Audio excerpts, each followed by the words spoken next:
A quiet college town, 4 students asleep in their off-campus home. By dawn, police lights painted the Idaho night in red and blue. Inside the house, 4 lives stolen in a crime so brutal, so senseless, it left an entire nation asking, who could do this, and why? This is not just the story of a crime. This is the story of law and justice colliding in the Idaho murder case. The victims were young, friends, roommates. They had spent the evening laughing, eating, celebrating the ordinary joy of student life. But sometime in the dark hours, that joy was shattered. Police arrived to find a scene unlike anything they had witnessed. No signs of forced entry, no clear escape route, no murder weapon left behind. Detectives whispered, this wasn't random. The precision, the brutality, the silence. This was someone who knew what they were doing.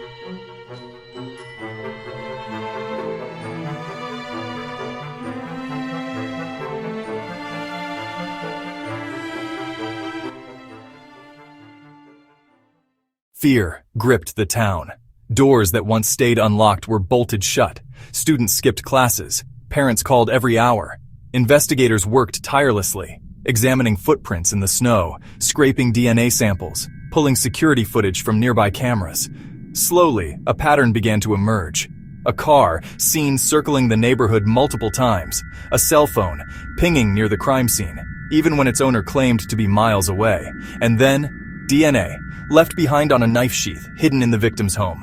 Each clue, each fragment narrowed the circle, until suspicion landed on one man.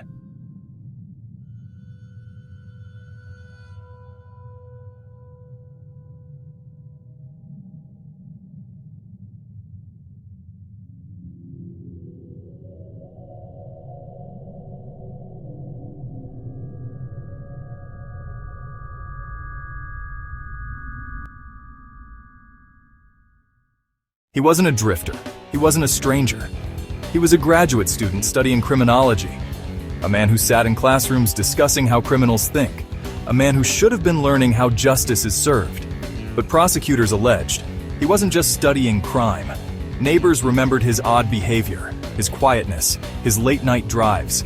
And as detectives dug deeper, they found what looked like an obsession with control, with outsmarting others, with proving himself cleverer than the law. But the law had caught up. When the suspect was led into the courtroom, cameras clicked, eyes locked, the world watched. The defense painted him as misunderstood, a man wrongly accused, evidence misinterpreted. The prosecution countered with cold precision. DNA, cell records, car footage, behavioral patterns. The gavel struck. Witnesses took the stand. Jurors leaned forward as both sides built their cases brick by brick. In that courtroom, it was no longer just about 4 lives lost. It was about whether justice could cut through doubt, through fear, through the possibility that a killer had walked among them. Families of the victims sat in silence, clutching photos, fighting tears. For them, this trial wasn't about legal arguments. It was about answers. It was about closure. It was about making sure their children's lives were remembered not for how they ended, but for how they lived. The Idaho murder case is more than crime.